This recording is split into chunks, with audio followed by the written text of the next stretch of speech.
Hello and welcome to Simon Miller's Pro Wrestling Show. My name is Simon Miller. This is a pro wrestling show, and thank you for joining me towards the end of the week where we do have a massive wrestling weekend. Obviously, AEW Full Gear is going down as I'm recording this. Sort of NXT and AEW Dynamite are in the book, so we'll definitely chat about those when we get there. Before we do start, though, I just want to shout out to everybody that joined the Patreon this week, patreon.com/Simon316. You're all very lovely people, and you also all sent me very lovely messages, so you get double the love from me. However, moving away from that, it's a very, very, very cool day. Because as you know, if you're a long-time listener to the show, every now and then, I reach out to a good friend of mine who has the best opinions on professional wrestling because he doesn't hold back, and they're always the best opinions. He's come back on today, I think, basically to try and vent for a while. So I'm all up for that. It's my man. It's the one and only. It is the internet's Jim Sterling. Jim, how you doing?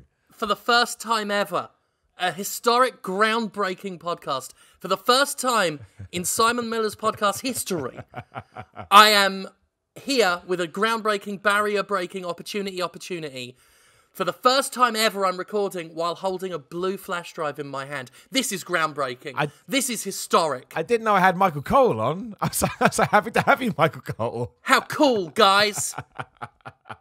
I'm excited already. Kick ass and take names. We have so much to talk about, my friend. I mean, it's been a few months. A lot has changed in the world of pro wrestling. What I like about how this episode came together, we were going to record sooner than this, so you'll have to forgive me because I want to talk about something that happened a while back. I got sick. If you're on my Patreon, you know we don't need to get into it again. It's boring. However, basically what happened was 20 minutes after Hell in a Cell stopped airing, I messaged you and said, do you need a guest? Because I need to talk. Dude, let's wind back the clock. I already know. I mean, I want to hear it for starters, even though I've got an idea. I know that everyone listening is going to want to hear it because a lot of people are still very upset by it. And I know this because they tweet me, dude, fill me in. Like, what? I mean, look, just take me back to the moment. Because as we all know, I am a very...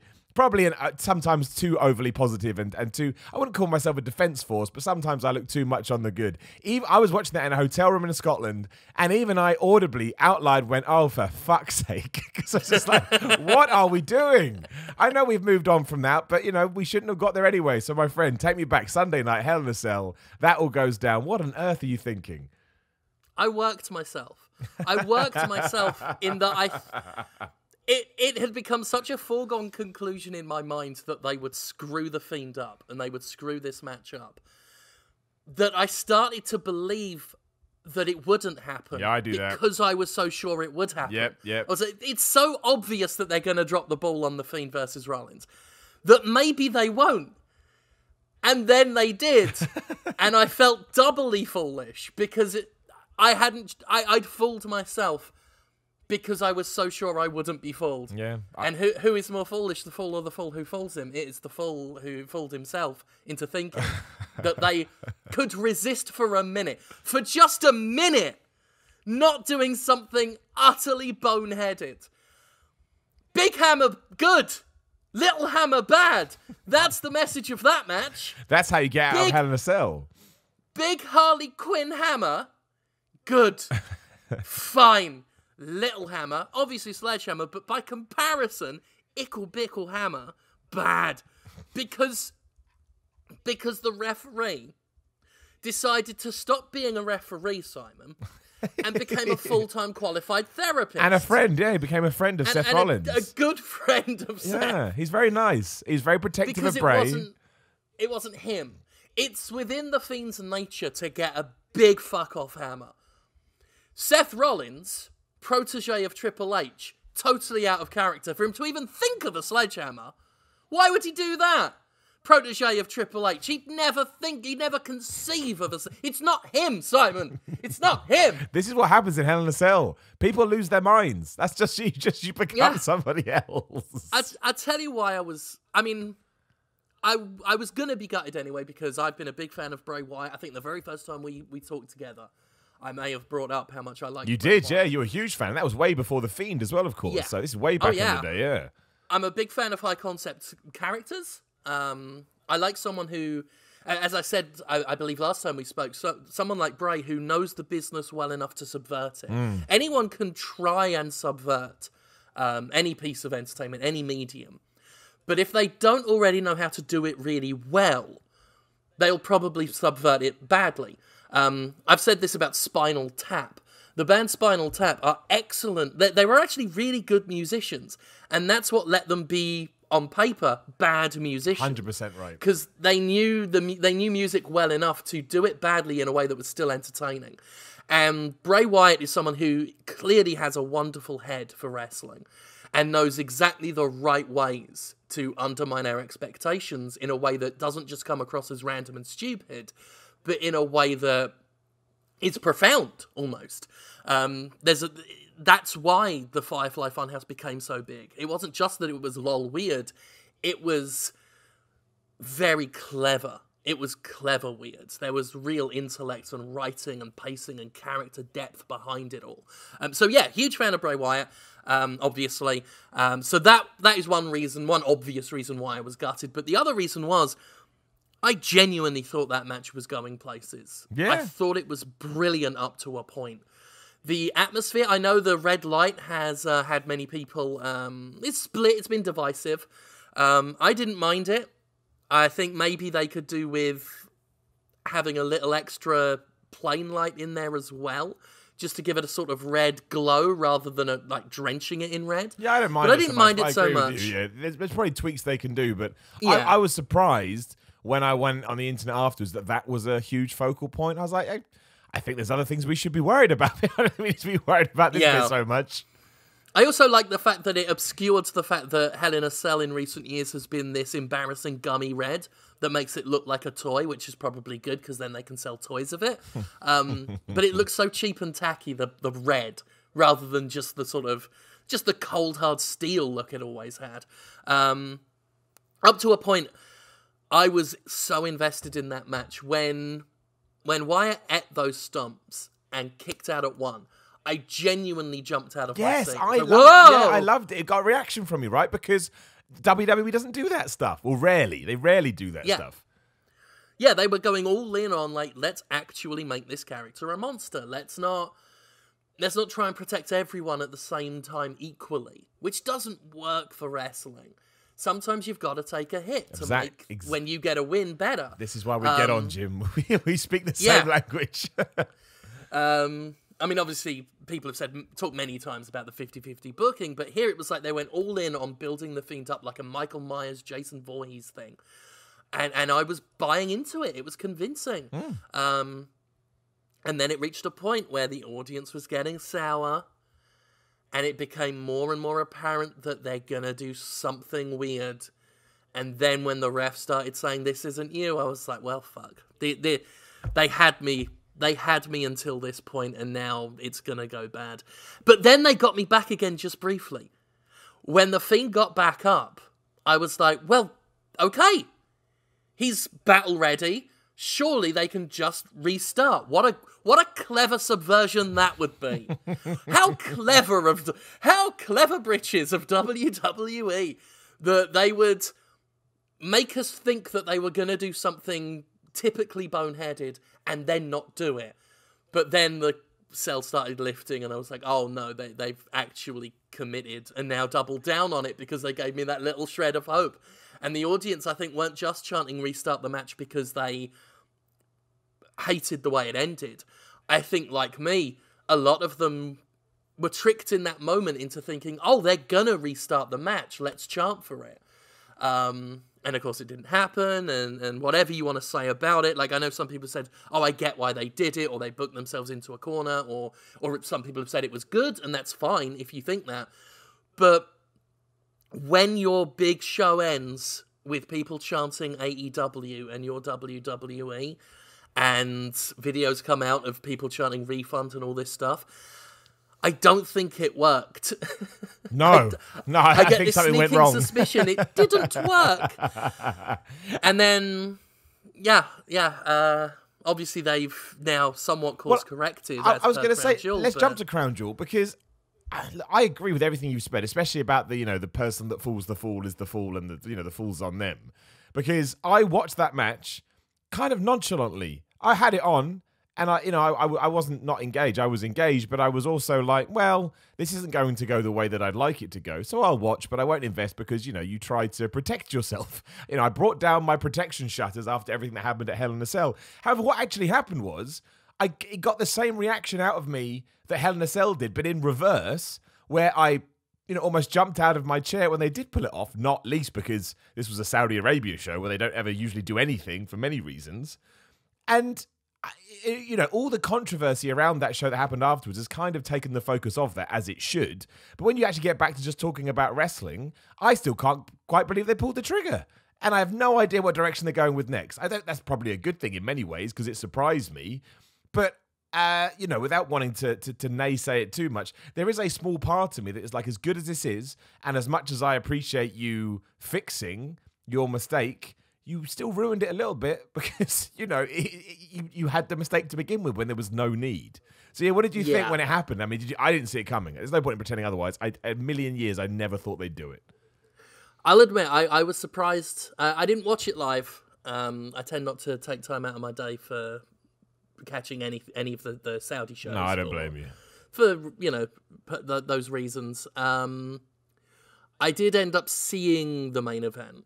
And I did hear about, because I was curious about I was getting my hair cut at the time. And when the show was all said and done, I looked up the results and saw it. And I don't know if maybe it's because I didn't watch it that I didn't have a big elated moment. But I feel like my reaction would have been the same even if I'd watched it live, where it was like, oh, I didn't expect that.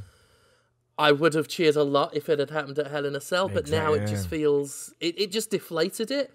So it went from not, whoa, I didn't see that coming, that's amazing, to, oh, they actually did the thing they should have done ages ago. Well done.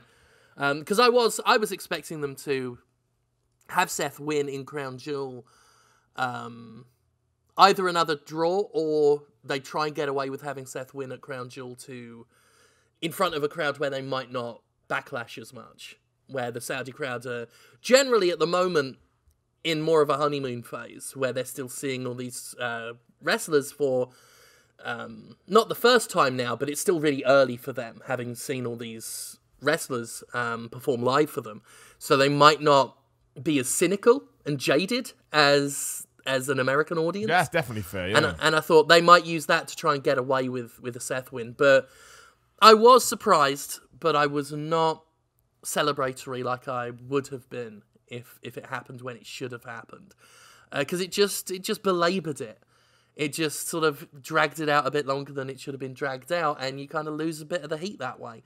I'm glad he's got the belt, only because they put him up against Seth for the belt. I wasn't clamoring for a title run for him. I'm one of them people that believe the Fiend doesn't necessarily need it.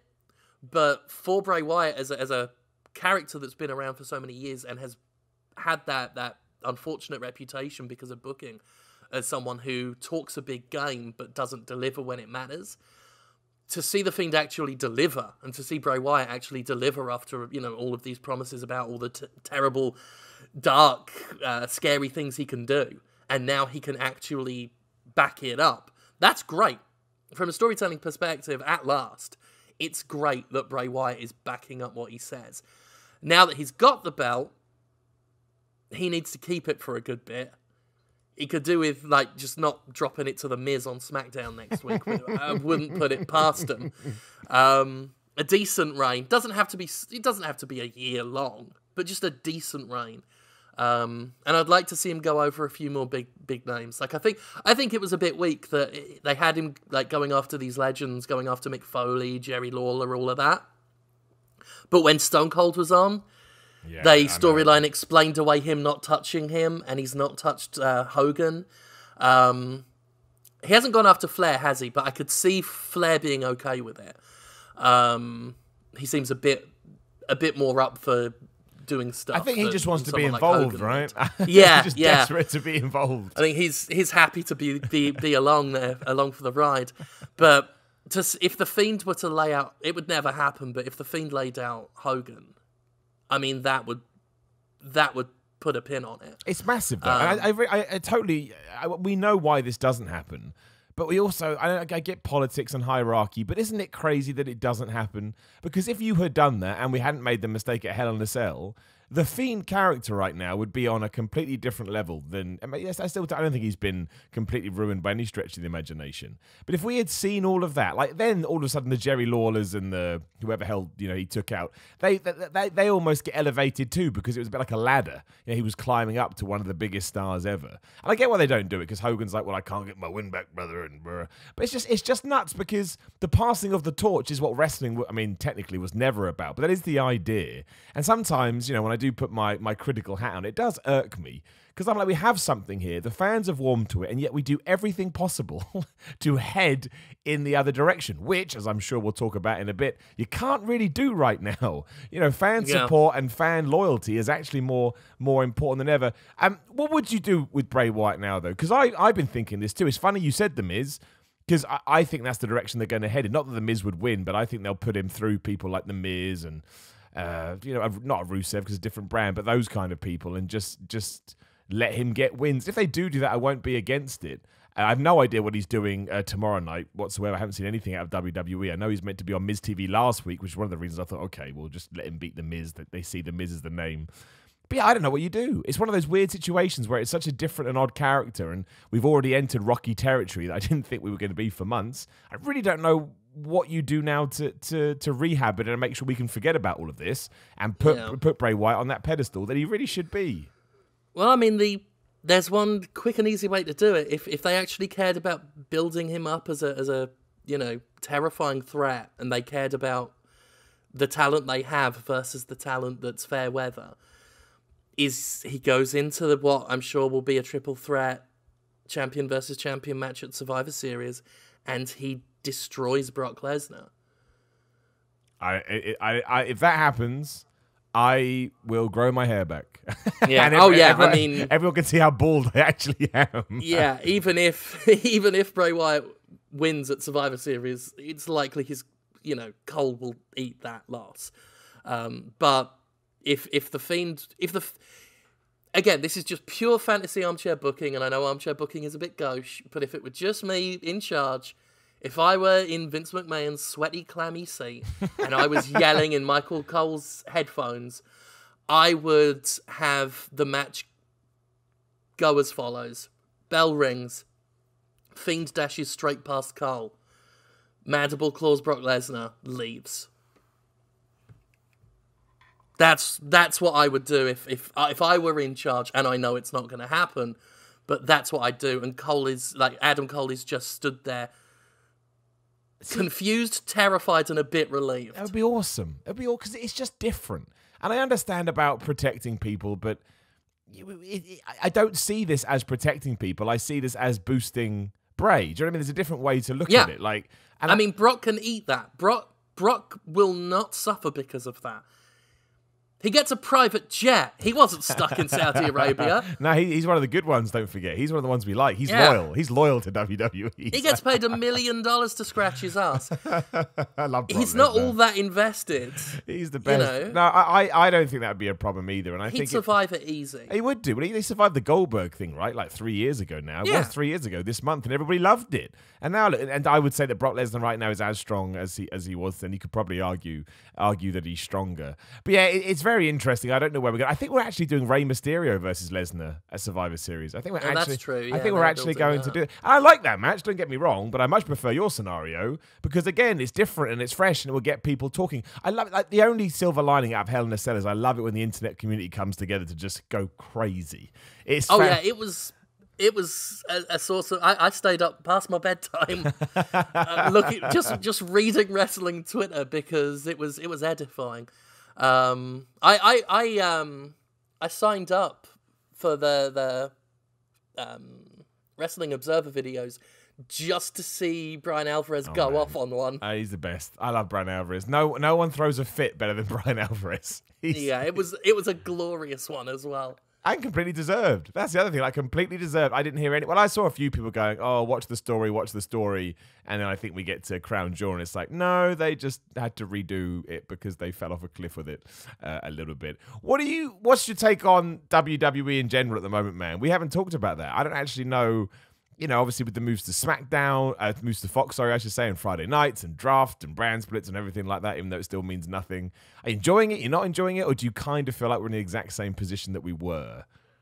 I feel like they don't know what they're doing. I mean, they know enough about what they're doing to put on a show every week. But dude, that's the best back of box quote ever. We know enough to get a show out, but other than that, we'll get back to you. Yeah, I mean, people say like, "Oh, watch for the story. They've got a plan. But every time we believe there's a plan,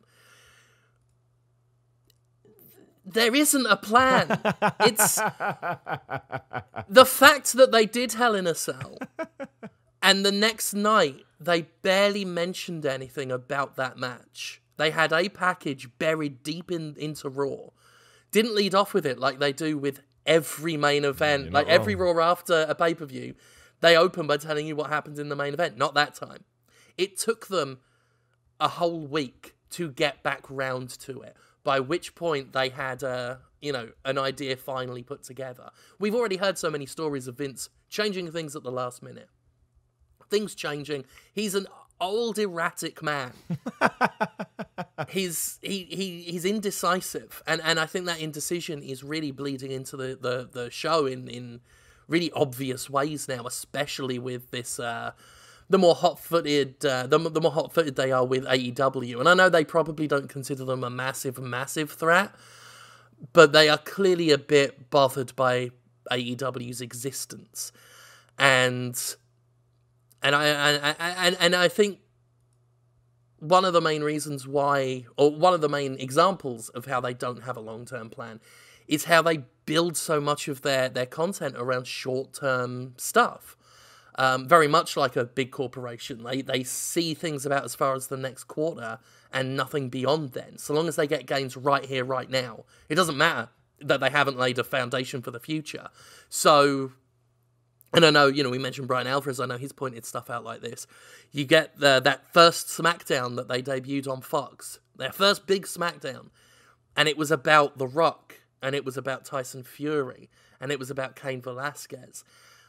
They ain't carrying SmackDown. No, you're right. The Rock ain't there. No, they're bit players, right? Well, The Rock.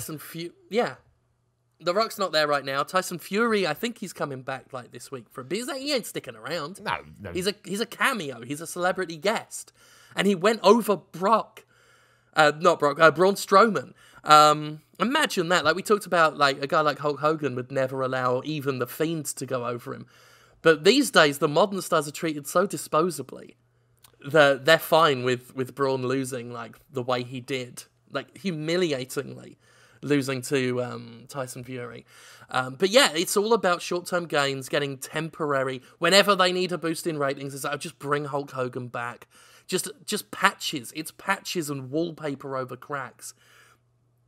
When they'd be so much healthier if they looked at the stars they have now and invested in them and built them. That's 100. They don't have stars like they used to, and you just hit the nail on the head right there. And then, because I don't think they want them. No, I don't either. I think Vince McMahon is terrified of people leaving. The brand is what's important. Yeah, no, it's true. You used to watch WWEF and other wrestling shows. You watch them for the stars. WWE wants you to watch it for the brand, for the logo. Most of their wrestlers are walking T-shirt designs, saying packaged catchphrases that they can put on merch and repeating taglines for pay-per-views and trying to weave that into conversation like anyone talks like that, like you would say on Ups and Downs. Like no one talks like that. No one over the span of a 3-hour show. No two people should say kick ass and take names. They'll have about half a dozen bloody people do it one episode of Raw. Such a good point. It's embarrassing. But that's what they want. This is why I couldn't buy Kevin Owens when they were trying to give him his whole pipe bomb stuff and try and make him the next Stone Cold. I believed Stone Cold because I believed he had some autonomy. I don't believe anyone in WWE who is a current younger star, who isn't a legend already, or Brock Lesnar, has autonomy, can call the shots. It's not believable that Becky Lynch goes up against Stephanie McMahon, because the McMahons have done such a good job of reminding us over the years that they own these talents. They are the property. I mean, when they show photographs of new signees for NXT, they all wear T-shirts that say "Property of the Performance Center." Dude, that's brilliant. I mean, that is such a good point. That's excellent. That is. That's it. That they are branded like cattle the moment they come in. I said last time we spoke, like, this extends to the audience, who are not just a crowd of fans; they're the WWE universe. No, I still don't get and that that's one. subtle. It's subtle, but it's reinforcing the message of, we are WWE. We own everything to do with this. Yeah. We own you. We own the stars. We own the brand, and the brand is all that matters. And that's what's biting them right now, because when the brand isn't strong enough, they've got nothing else to offer. And right now, as we're seeing with flagging ratings and stuff like that, the brand is not that strong. It's rich, it's very wealthy, but it's not that strong in terms of resonating with an audience, as we saw when SmackDown moved to FS1 for that 1 week. And had a massive drop in ratings. Did you see now, the WWE backstage ratings as well? I've heard of them. Unbelievable. Yeah. They were really bad, weren't they? You destroy them, Jim. Every video you've done destroyed a show on FS1. I couldn't believe it. It was incredible. And sorry, go on. I just wanted to throw that in there. Oh yeah. No. It's a fair point. Like, the supplementary material, no one cares. No, they don't. I watch AEW Dark every week. I couldn't be bothered to watch something like Backstage. So yeah, they went to FS1 and dropped in the ratings. And I saw people, like a lot of pundits and stuff, try and work out why that was. I think the reason's very simple. I think a lot of the ratings for SmackDown on Fox comes from people who aren't necessarily tuning in to watch WWE specifically, but just have Fox on in their home as a matter of course, and will watch whatever's on it. Totally. And I think that's where a lot of these WWE ratings come from now, is people who just have USA on in their house, or have Fox on in their house. And those people just weren't bothering to watch FS1. It just wasn't worth flicking the channel over for SmackDown. And even though the ratings are back, I think that's just because people are watching Fox as a matter of course. I don't think it necessarily speaks to the strength of SmackDown as a show. I think it's just getting baseline views in a lot of ways. One could argue that, and I wouldn't say this is a fact, but there's a potential argument that the ratings on FS1 represent the audience who actually gives a crap about WWE and aren't just watching it because it's on their screens at that moment. And it's not a great picture. No, I think that's definitely fair. Like, the base audience of WWE, especially when it's the effort that people have to go to. I know it's not necessarily, because there was all this talk, people, maybe they don't understand how to find the channel. It's not about that, right? If I want to watch something, I'm a capable human being. I have intelligence, and I will I will go figure it out. I'll be like, okay, hyped it to hell. Like, I knew it was on FS1. Like, I'm watching them still now out of morbid curiosity. Mostly, again, and again, I said this last time, for, like, the supplementary stuff around it. Like, I'll watch the show, and then I'll enjoy, like, Ups and Downs or Ross Tweddell's WTF. And I like the conversation around the product. Yeah. Just around wrestling in general. No, I totally understand. I haven't had cable access in almost 10 years. I picked it up. I picked up Hulu Live TV specifically for Dynamite. I worked out how to get to FS1. It's not that hard. No, of course not. And that's the thing, isn't it? It comes down to, I mean, you just nailed it. You smashed it on the head. It's literally, I don't feel like I have to watch this show. Therefore, I know it's on FS1. But as you pointed out, Fox is something I'll just have on in the background. Like, I guess over here in the UK, people do it with BBC, ITV, whatever, your chosen channels of choice. But in terms of, I think it's also, can I miss this week? And the answer is always, probably. Because all the stories are self-contained into that 2 to 3 hour window. And then next week you realise, oh, okay, there wasn't any sort of mammoth changes that I feel like I've now put myself in a difficult position to catch up. And usually in the first 5 to 10 minutes of Raw or SmackDown, you know exactly where you're at. And, that's probably why. They probably thought, okay, well, WWE has taught me when they're not on their quote-unquote main channel that maybe they won't put as much effort in as usual. I can probably figure all this out on Monday, and the SmackDown is going to go down the week after. I'll do that, and by and large, looking at the numbers, that's what they did. which kind of it sums up what the wrestling fan is like at the moment, even more so because, as you just mentioned, you have an alternative now, and an alternative. I haven't heard. The only negative I hear is from the crazy people, and I don't listen to the crazy people because they are indeed crazy.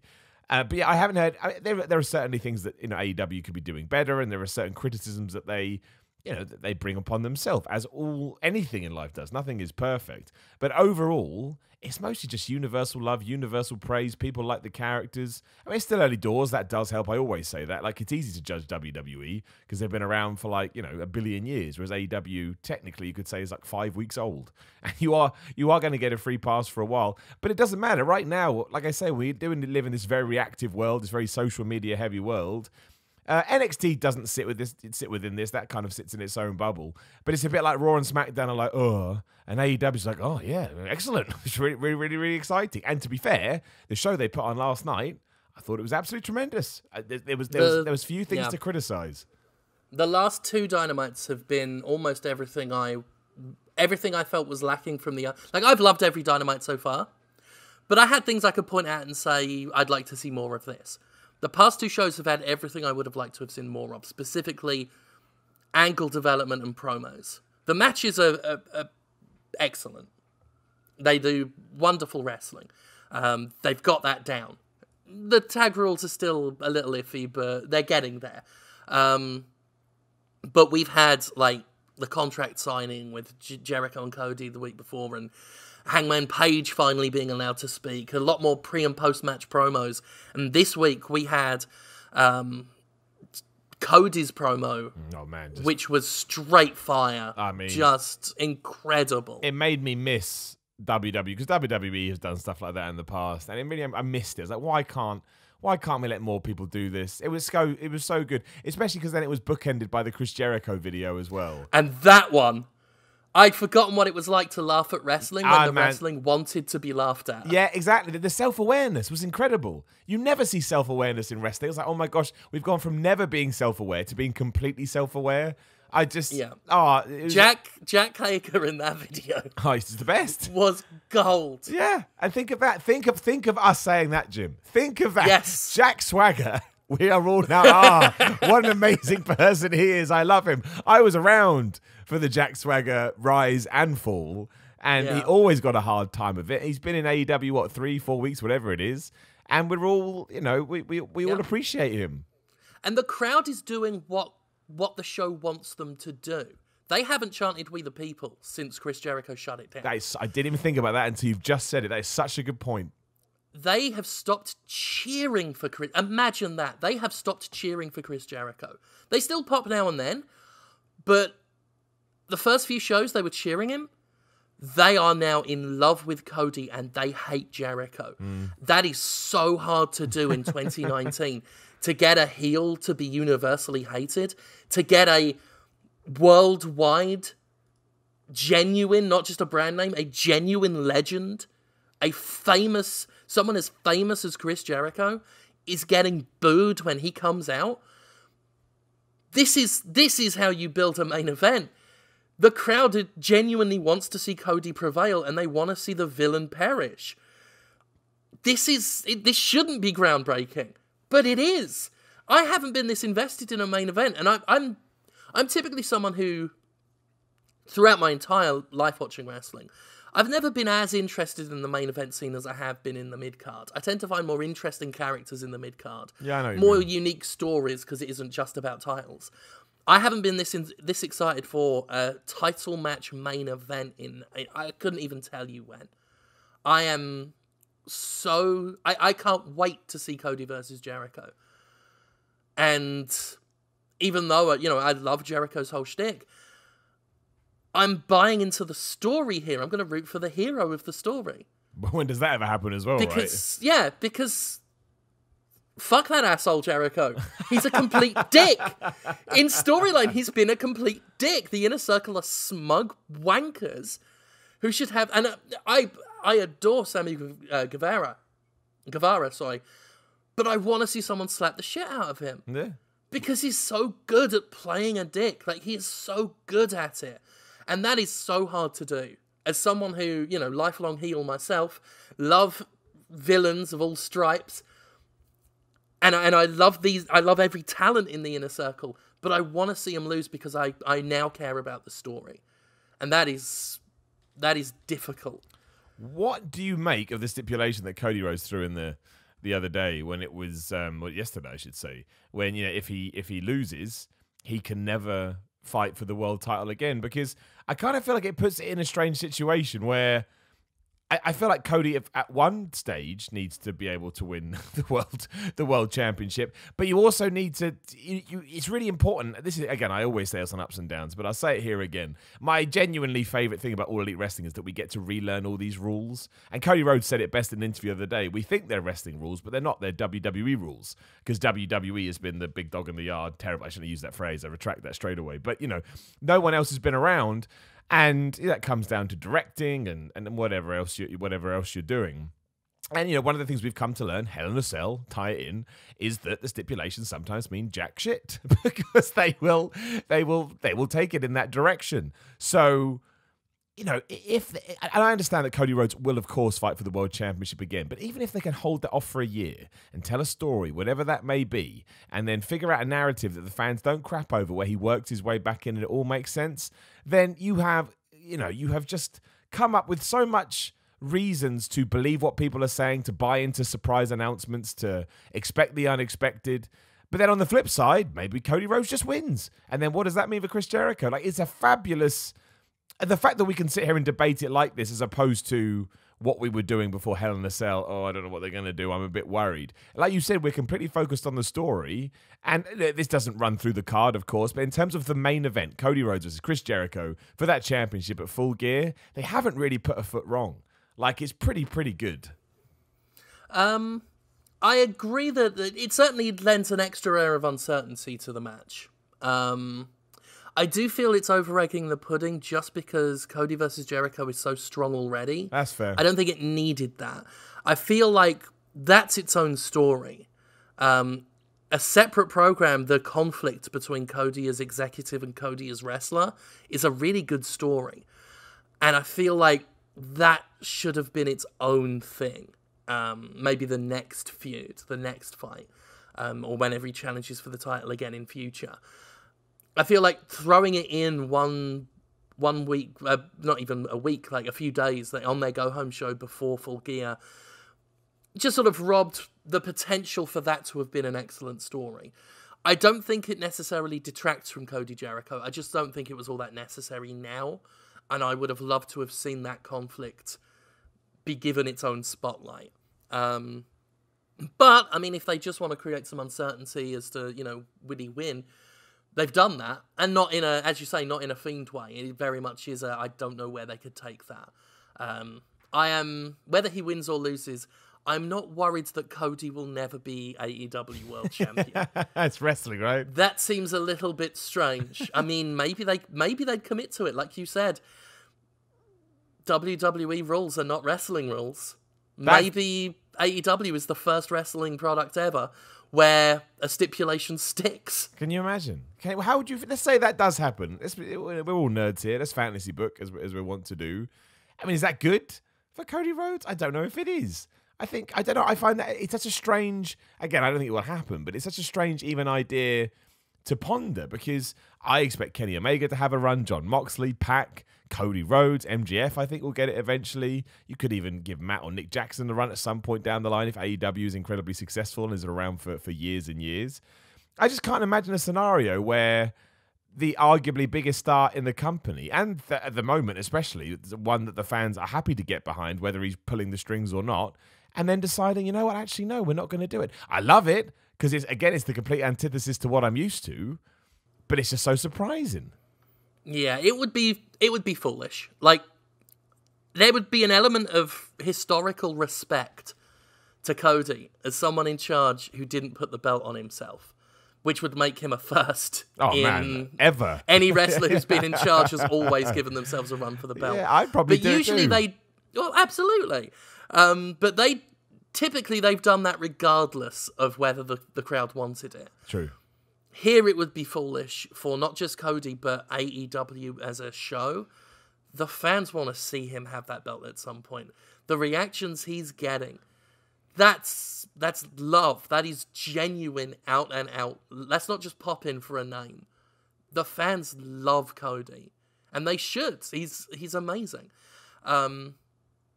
It would be very silly for him to never get a run when people want it this badly. They clearly want it. Maybe not right now, but at some point, he needs to have that belt just for the good of AEW. Because they're very committed to giving the audience what it wants. Yeah. And the audience absolutely wants to see him as world champion. That's the thing. That's why I think I rarely am a fan of sort of, jumping belts around, but I think you get away with it at Full Gear. I do. I think the fans would be so elated, it wouldn't be a problem. I don't know what that means for Inner Circle and Chris Jericho. I think it is better with him being the centerpiece as the champion. But like you just said, if the fans are satisfied, which they will be, maybe it's not the worst idea in the world. I mean, I've also got this. My dream scenario is that MJF finally turns on Cody Rhodes, and that's the reason that he kind of loses everything. I think you can just tell an incredible story there. But I don't know. Maybe I'd like them to hold off on that for a while. I would like that to be. I'd like him to do that independent of the Inner Circle one day. When or if MJF does it, it will be incredible. But I'm also just really loving the nuance of a heel who happens to be getting face pops when he does face things because he's friends with a massive baby face. There's just a nuance to that. It's, again, moving away from WWE rules that states, all the heels have to align against all the baby faces. Even if they don't get on, they'll always pick the side of a heel over a face. And here we have MGF, a complete jackass, who happens to like Cody because sometimes jackasses have likable friends. That's just... It's an element of detail and, I hesitate to say it, but an element of realism that you just don't see. Yeah, in real life, in a real company, some dicks will be friends with people who aren't dicks. Just because MJF's a heel doesn't mean he has to like Chris Jericho or Shawn Spears. They hurt his friend. I like that. It's a level of depth to the character. People praise MJF for being a pure heel, and he is. But I think this is an even bigger testament to how good a heel he is, that when he's on his own, he gets all the hate. And when he's with Cody, he gets plenty of love. Because people are understanding that there's more than one side to him. He's not two-dimensional. It's brilliant. And I want to see it carry on for at least a while. I would like to see it go on for at least a year. Dude, don't get me wrong. If they, again, I need to trust they're going to do that, right? Because of everything we just talked about. But I would be up with it. The longer you hold off on that stuff, the better the reaction. Well, there's a tipping point as well. But sure, you can't go too long. But I think if you made it last a year, the feud you could then have between MJF and Cody would be immense. Oh, it'd be huge. The level of personal blood feuds angles you could have with that.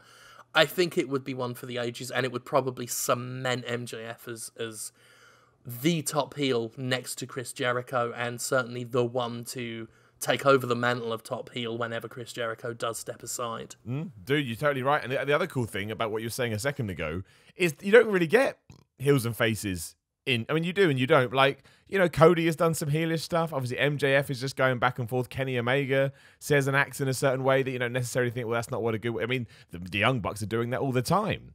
They take the mick out of their opponents. They've got an edge to them. But I love that because it kind of means you just choose your favorite wrestlers and you go along for the ride with them. It's kind of a redundant question because I think I could figure it out.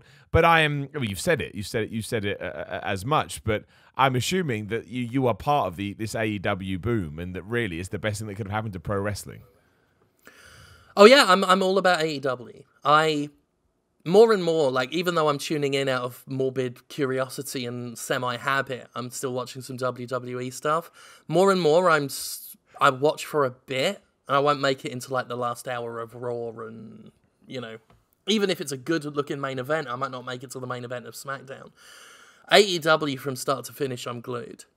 And when AEW Dark comes on, I watch that too. And to a lesser extent, because I've not caught up on the last couple, but NWA Power's been really good as well. But AEW, I'm absolutely 100% on board with it. Huge fan.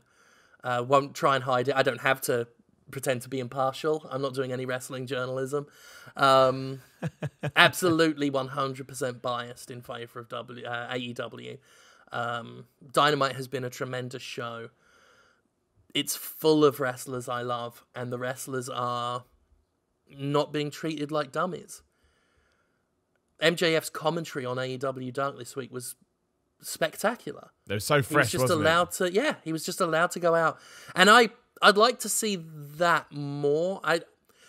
The 3-person commentary team where no one really has major preferences, or they're all leaning face. I'm kind of over that. Excalibur and MJF worked really well together. You had a typical face and heel commentary team, and it was great. I don't necessarily think MJF should be commentating all the time just because he's too good as a heel wrestler. But I would like to see them adopt that more. Just have one face commentator, one heel, and let them build a dynamic. That was part of what gave, older WWE and F shows an atmosphere. There was this sort of banter between two voices that would play from beginning to end throughout this pay-per-view or this Raw episode. And it would lend an extra air of atmosphere to the entire show. And I get that less with the 3-people commentary teams where they all lean a bit face-ish or they're more impartial. I would always prefer 2 commentators, one on the side of the good guys, one trying to rationalize or outright side with the bad guys. It tells better stories as well, though. I think people forget that. Like, we're tuned into it. We understand the madness. We understand the nonsense. But a really good catalyst, not the right word, but the heel commentator is a really good conduit for somebody that was maybe only just getting into wrestling to understand why this person is acting in that way. That may not always come across straight away, but it's just so well balanced for somebody that doesn't get it. Or this person or this girl or whatever is acting in this way because he or she thinks this and they're justified because of this or that. And then you get the counterpoint. I think that works really, really well. I don't know why. It seems bizarre to me that the only 2-man booth we have is SmackDown. I mean, it's just so strange. Yeah. It's so strange that that's the one that wound up with 2 people. And it's the 2 people you'd have to guess are the most produced as well by Vince McMahon in their ear. Corey Graves and Michael Cole often feel that way to me. I put most of that on the stuff that they're being fed. But yeah, I don't know why we don't go back to the 2-man booth. And don't get me wrong, I love JR, I love Tony Schiavone, and I love Excalibur. But, that some of that may just be now because that's what I've been told I'm getting. If we had just said we're doing this guy and that guy, one of them whom should be Excalibur, because I think he brings something new and fresh to things. Yeah, I do think that probably would be a benefit. I just like 2 people. I don't think you need 3. I never knew what the third dynamic adds. Yeah, it doesn't make sense to me. But it is what it is. I don't think the commentary is necessarily bad on AEW. Not at all. No, I think it's bad. No. If you had 2 people arguing over what Chris Jericho and Cody were doing, I think it would have added just that little bit extra oomph to it. Modern commentary, at least on these main shows, just lacks some oomph. It's not necessarily bad. It doesn't detract unless, Corey Graves is putting himself over Sasha Banks or Michael Cole is sounding like a plastic man. Some of the WWE stuff really detracts. But in general, it doesn't add anything, even if it doesn't detract. The commentary isn't adding all that much. Yeah. And I'd like to see that changed. What? And this is too open a question, but it's something we always talk about. So, and WWE has changed over the last few months since we last talked. You've obviously, AEW's come along. Again, it's done what it's done for a lot of people, and it's kind of re-energized your love for wrestling. WWE's made a lot of mistakes. What do you want to see WWE do in order that when you get to, and Wednesday doesn't count because NXT's pretty good too, but let's just, you know what I'm getting at. When we get round to these clashes or the chance where you only have so many, life hours to dedicate to wrestling, you don't mind, the third hour aside, you don't mind Raw and you don't mind SmackDown. Because I thought there was one point a month or so ago, I was like, okay, we're heading in the right direction. And then obviously that got derailed horribly by Hell in a Cell. And I don't really think we've picked the ball back up from there. Not for a lack of trying. I just think that kind of knocked them so bad. They were like, we don't really know how to fix this. Like Raw this week, for example, was okay, but I mean that quite literally. It was, it was a big I can't even explain it, but it felt like one of those shows that just existed within itself, and we'll get to next week, and you won't have to worry about it. So yeah, what? Again, you're like me. I mean, I get to watch it obviously because I do the What Culture stuff, and I'm very lucky to do that. But I think I'd watch it anyway for the social nature of it. It's hilarious. But in terms of you actually tuning in because you want it to be entertaining and you want it to, be its own thing, what do you even do? Because I ponder this sometimes. I don't know if I have an answer. There is no answer, and this is going to be an obvious answer, and some people might even roll their eyes. Nothing can change while Vince McMahon is calling the shots. It's not just that it's one guy, it is one old, very old, white billionaire. Billionaires are so far removed from the average person. Even a bit of money. Like, I grew up very poor. And now I do quite well for myself. And I can point out various ways in which I've lost touch with how I used to be and the experiences I used to have. And how money has changed the value of certain things. When you get to the point where you have $1,000 million, your priorities, your outlook on life, things that are problems versus things that aren't, are so alien to the average person. And when you add on to the fact that he's 70 years old, 70 plus years old, is so sheltered that there are stories about how he doesn't know what a burrito is and all that stuff, which is funny when you think about it. But when you also consider he's trying to write television for a mainstream audience, and he doesn't know basic pop culture things. He doesn't know what young people want. He goes back to the same well time and time again. You get a hot baby face, get heat on him by having him lose all the time. It's not what people want to see. He does things that worked like 10 years ago because it's all he knows. Whenever he wants to bring in new blood, we get Paul Heyman and Bruce Pritchard. Eric Bischoff before him. And I said when we last talked, that was one major issue was, he's going to bring in new blood, how exciting. But it's not new blood. It's Paul Heyman and Eric Bischoff and Bruce Pritchard, who are older guys themselves, old white guys again, with the one outlook, the one life experience. AEW is resonating so well because it's younger people in charge who are way more clued in to pop culture. And when you look at the demographics, it's why WWE and NXT and all that are still really strong with people who are 50 years old. Yeah. And it's not like it's not like that market has no value, but it's not a market that's necessarily going to boom and grow, is it? Well, no, the younger generation need to be won over so that they can still watch wrestling. Wrestling will still have an audience 20 years from now. Exactly. And I mean, tying into how, obviously, what we did do, what we do, and how we actually met. I mean, Kenny Omega coming out dressed as Sans from Undertale, right? I don't know if that blew your brain as much as it blew my brain, but I look at it from a WWE standpoint. I'm like, they don't even know what Undertale is. I'm not saying that Undertale is the biggest game in the world, but that is speaking to a very specific demographic who is going to love Kenny Omega for that, and a very young demographic too, and they're just going to want to see what he's going to do every week, and then they'll go and research, like we were saying again earlier, they will go and research Kenny Omega. What's he into? Oh, he's a big gamer, and then all of a sudden Kenny Omega becomes more of a star simply because he came dressed out as a niche character that's got a cult following. I mean, that genuinely blew my brain when he did that. Of all the characters, I shared a photo on Twitter of it as it happened. I just grabbed up with my phone. I just grabbed a snapshot of my TV and posted it, and it blew up on social media a little. I saw Kotaku, a game website, had a headline, Sans from Undertale is now a pro wrestler. That's great. It got attention. And, I mean, the one thing I don't like about it is the fact that I have an official licensed Sans jacket, which I wear casually because it's really comfortable. And I wear it to wrestling gigs sometimes, and I hate now that people will think I'm just cosplaying Kenny Omega. They've ruined it for you. He's ruined it for me. Become the successful band. Yeah. I liked it before. It was cool. But no, I mean, you get some people complaining about how silly it is. But it's like, it's no different from...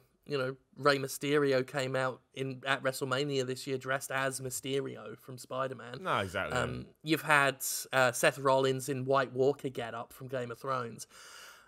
He just picked something that was a little more... I don't even know if niche is the right word, but it was basically certainly a more online audience, an audience more prone to sharing things.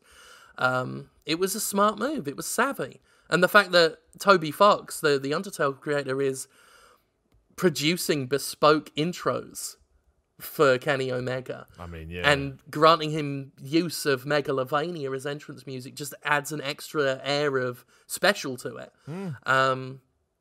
Same goes for the Rick and Morty thing. Like, they didn't go full Chucky from Child's Play in WCW, or the RoboCop thing. They had, for a goof, Rick and Morty do entrance announcements for the best friends, and they dressed up as Rick and Morty on a Halloween show where it made sense to dress up as stuff. But it just gives them that little extra bit of credibility with an audience that... where there's some crossover. There's some crossover between, people who play video games and people who watch wrestling, people who watch Rick and Morty and might watch wrestling, but not a 100% crossover. Just enough to where it can bleed in. I've been, working in the wrestling business now for almost 2 years. Gee, and it's been that long. Oh my! It's been gosh. that long. Oh, getting a long white beard and everything.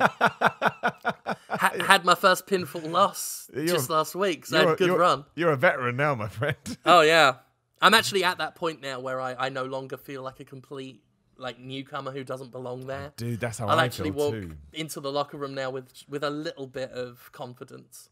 Dude, I was gonna bring this up in a minute. I do want to talk NXT. We'll flip it around though, because it's come up organically. How is the wrestling stuff going, man? We haven't chatted about that in ages. Obviously, I always keep an eye on social media and I always grin because, again, if you've never heard one of Jim and my podcast before, please do go and listen to it. But somehow we both decided to have this idea with no communication between us. It wasn't like, hey man, you smash it over there, I'll smash it over here. It was just like, dude, are you doing this as well? Oh yes, so am I. Which is amazing, really. I mean, it genuinely is incredible. I love it. But yeah, obviously last time we spoke, you were getting your new your new costume and your new character and all that kind of stuff ready. And obviously you just mentioned you took your first pinfall loss. Last time we chatted to you, you were more of an outside manager type of a dude. Yeah, and that's still largely true. I'm in this weird position where the costume and the look, full spandex, a star-shaped lucha mask, this supervillain persona. I look like a wrestler, but I still largely work as a manager. And what promotions have been doing, certainly Pro South in Alabama have been really clever about it, is they save matches for me for special events, to the point where the audience is so sick of seeing me avoid combat that they can't wait to see it. And then we'll come up with some little extra protective stip, like a Sterling Rules match, where outside interference is legal. I can't break the rules, my opponent can't break the rules, but, I happen to be the one with a stable. So, it's not my fault I'm more popular. And then they can, absolutely decimate them for me. And I can do a couple of my big man moves, I watch a lot of Big Daddy V matches. I go back and watch them and just do his kind of stuff. It's not... I'll never wrestle a 2-star match, let alone a 5-star one. But I don't have to, because the crowd is so into it. That's the whole point, right? Yeah, that's the whole point. And the fact that I do get... I've been trained in some offense, and certainly I know how to take a bump and all this stuff. I've got some offense, and I'm big. I'm 6'2", 6'1", 6'2", something like that. So unlike when you see someone like Paul Bearer get bullied to death by wrestlers, to the point where you start to feel like it's unfair. It's like he's just a little fella. When a wrestler finally beats the tar out of me, it's guilt-free satisfaction. Because I've had offense. I'm a big dude. Tall as well as, massive. It just looks more satisfying to see me get beaten down, and no one has to feel bad. It doesn't look like bullying in any way. And certainly in my experience so far, I have far from the best matches, but when it comes to heat, when it comes to the atmosphere of the crowd, when it comes to people being into it, I'm fairly confident in saying that I've been the biggest match on the card whenever I do appear. in terms of getting a crowd reaction. But dude, that's awesome in a way because and there's nothing wrong with this either. The template for being a pro wrestler now is 700 miles an hour, move.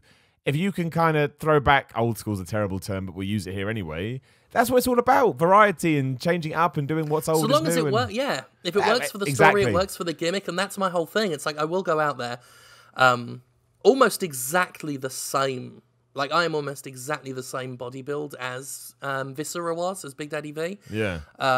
So I've learned, I'm learning to do his things. I'm working on doing his spinning heel kick, the one big athletic thing he did. I think I can do that. it. Yeah, man, dude, that's an impressive move, though, dude. That's like always look great. I don't think I can do a spinning heel kick. I can do the shoulder. Like he did a really clever thing where it was basically taking an arm drag with his legs up, but without anyone arm dragging him. I haven't been able to see it yet to see how my legs look. I've just got to make sure they stay up. But I think I can. I think with some practice I'll pull it off. But that's the idea. It's like you give me a bit of an offense and a cleverly build match, and I'll go out there and do something not good, but very entertaining. And that's all I need. Yeah, no, dude, honestly, man, I think even if that wasn't what you lent towards, that's a great thing to do in 2019 wrestling. Because it's different. That's become what is different these days. And the kind of the norm is everyone that works these incredible matches, which is still great, and I love it. Yeah. I love watching it. But yeah. And even if I never wrestle again, like I don't know what this past Friday was the last match I was scheduled for. Yeah. Until I'm doing some new jobs up north now. My time in the south is kind of wrapping up as I prepare to move to the northeast, and I've got some career opportunities lined up there. Even if I never wrestle again, like when it comes to being a promo guy, being a manager, I've got that down. Like I think there's always a future there. I just think with the size I have and the gimmick I have, saving me for these little strange one-off matches has worked out quite well. So I look forward to trying it more. I've also been following your career with great interest. Oh, that's very kind. And I'm thrilled that you've been doing so well at it. Like you look like you're kicking ass out there. That's very kind, dude. I mean, I'm utterly obsessed now. As I couldn't. I don't have any matches this weekend because I have a few niggles, and I was like, I really do have to just. After I got injured properly last year, I tried to listen to my body and all of that, which I'm not very good at. And I'm already, it's Thursday as we're recording this, and I'm already like, oh man, I can't wrestle this weekend. Hence, the following weekend, I have 3. Over that Friday, Saturday, Sunday, I went to the extreme. But yeah, no, it's bitten me quite hard. Which is, which is great, really. No matter where I am at in terms of my involvement or my skill level or my talent, the fact that I enjoy it that much, like you just said to me, is all I really need. I want to get better because I think I'm really glad you said that about feeling more comfortable because I feel the same. Like last time we talked, far more nervous, far more worried, and I still get the jitters, of course. But now, it's still there, but I feel more self-assured and I feel more confident in saying to someone when we're planning a match, oh, how about we do this? How about we do that? Oh, I don't think that's a good idea. Just trying to shape it in what I would like a professional wrestling match to be. And of course, the big thing is one day, Jim, for you and I to get together and do something within wrestling. Screw games. Oh, absolutely. We're just doing it in wrestling. I'm looking forward to it. Like, it would be a failure for us to not meet between the ropes at some point in some way, shape Honestly, or form. I still get people tweeting me. This has been going on ever since we did it. So it must have been 2 years. I still get people tweeting me saying, why has the video game progression gone like star fighter, YouTuber, become a wrestler? Because that seems to be what Simon Miller and Jim Sterling did. And it's just like, I can't explain it. As I just said, it was meant to be. It was clearly just meant to be, and Jim and I are both doing it. So I have to be an ass. I want to carry this talking, but I do have to go in a second. But I'm not going to leave. I'm picking someone up from the train station. They can wait. I need to know your thoughts on NXT before we wrap this up, because NXT now, obviously being on the USA Network and being a proper TV show and not a developmental programming, it has become this fascinating like. I use the term alternate. I mean alternate as opposed to alternative, because it just sits there in the sense that everybody likes NXT. Even the hardest of AEW fans will say, you know what, sometimes the wrestling on NXT is actually better, although maybe I prefer the storylines and presentation of AEW.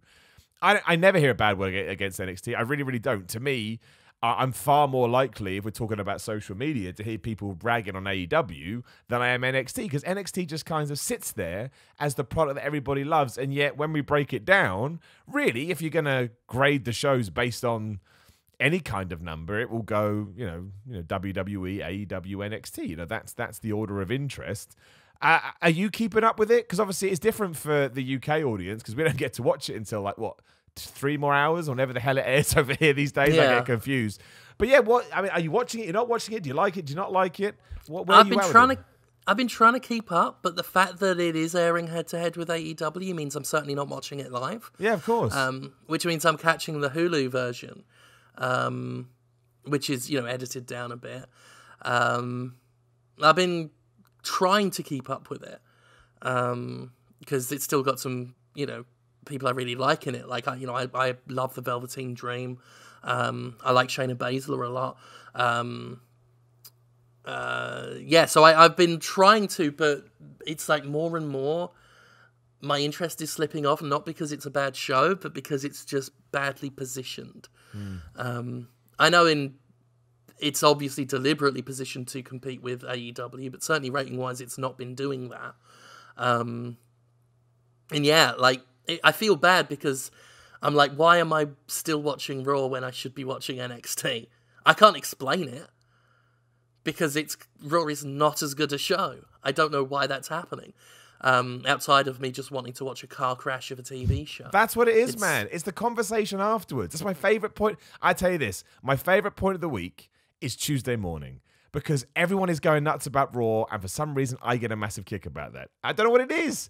There's just something addictive about it. Yeah. I mean, that's like, I'm not watching Raw to enjoy the Lana Rusev Lashley thing, but I'm watching it so I can better enjoy people losing their minds over it and joining in as well in just sheer disbelief at what I'm watching sometimes. Whereas, as you said, NXT is just there. It's not going anywhere. It's doing fine.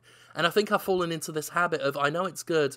I'll watch it this afternoon. I'll watch it tonight. Yeah. I'll watch it tomorrow. And I just never get round to it. No, I agree. And I find that fascinating at the moment, especially because, I can't wait for the ratings are going to come out as we're probably talking already a couple of hours when we're done. So unfortunately, we can't discuss them on this. But I want to see how much of that NXT invasion angle on SmackDown and Raw, and obviously the OC were on NXT this week. How much did that affect the things? Does it affect things? Do people care? Are they happy to watch it on social media? Yeah, like we'll basically see, again, how many people are watching this because they care about the brand, and how many people are watching it because it just happens to be on TV. It's such a good. It's pretty. I don't know anymore, because obviously I come at it from such a weird angle. But let's say that I was a casual watcher, or I tune in, tune out here and there. When I hear, AJ Styles at NXT, would I watch? Or would I, watch the many clips that were already sent my way when I woke up this morning? That's the thing. And I can only speak for, as a YouTuber.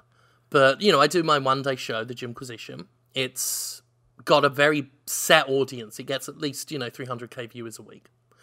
Sometimes more. It can go basically anywhere between there and 1 million viewers. Yeah. But it's got a baseline. When I do different videos throughout the week, less than half sometimes can watch it. If I do a positive video, like a game I like, less than half are interested in that. Of course. Just because they're there for a thing doesn't mean they're going to follow through on everything you do. So true. You can promote NXT talent on Raw. Does not automatically mean people will tune into NXT as well. They might be there, as some people are on my channel, just there for Raw. Some people are just there for the Jimquisition. And I think we'll see. We'll see how many people are just watching out of habit or just watching because it's on their TV at the time. But I think that explains a lot of confusion we're seeing with some of these ratings, where people are like, why is there massive dips here? Why aren't they following through on this other channel? I really think it's WWE has a big casual audience that is very casual. No, I totally. And there's such a good point about the numbers fluctuating. Because all the time people ask me on Twitter or whatever, oh, Miller, you should do ups and downs for this show. It's like, yeah, but nobody will watch. And they go, oh, no, there will. It's ups and downs. Like, bro, nobody will watch. Like, I love NWA Power. Nobody will watch ups and downs to that show. I know this. We've tried similar things before. And again, I think it ties into the fact that we just said about Raw. For some reason, Raw, well, because it's the quote-unquote A show and it's been around for so long, it has this appeal where you almost, and I know that Raw has its own ratings problem, but in terms of what we're talking about, it is a bit, you do feel a little bit like, I don't want to miss out on what's going to happen on Raw, even if it's terrible, because there's going to be a conversation around that, and I'd like to be able to chip in firsthand as opposed to get it all secondhand. That's how I see Raw. Raw is my favorite. I don't know why. Not because it's good, just because there's something incredibly enjoyable and entertaining about it. And I don't know what that is. I really, really don't. It's very, very strange all around. But, right, on that note, again, I planned this terribly because we could continue talking for at least another hour, should we so wish. But, Jim, as always, thank you so much for coming on. I am beyond happy that your wrestling career is still going because, yeah, it's just the whole thing makes me laugh. That we started doing it at the same time. So the fact that it's still going on and that I'm also still doing it, you think one of us would have dropped out by now, but not. We're both still going. But that does make me very pleased. Yeah. It's, as always, a pleasure to chat to you. I'm always thrilled to be on. Absolutely. Just good conversation, good chat. Indeed. And the next time anything bad goes on, we'll get you back, which probably means tomorrow. SmackDown is tomorrow, so it'll probably be in 24 hours time. Really, you want to come back on? Make sure you go check out Jim. I'm sure you know who he is anyway, but if you don't, just type Jim Sterling into any kind of social media or YouTube platform or video platform, I should say. And trust me, he puts up great videos. Someone was saying to me the other day they wanted, they asked me if I was going to cover sort of the more businessy, controversial, all words like that side of games, and I said no, because Jim Sterling already does it, and he does it better than I ever could. So you can all just go check it out over on his, just search for his name. You'll find him. He's a pretty big deal. I'm on Twitter and Instagram at Simon316. I got a Patreon, Simon Miller 316 is what you put after patreon.com. If you're not listening to this on YouTube, head over to YouTube, search for Simon Miller, and subscribe. But if nothing else, thank you very much for listening, and I guess we'll be back next week.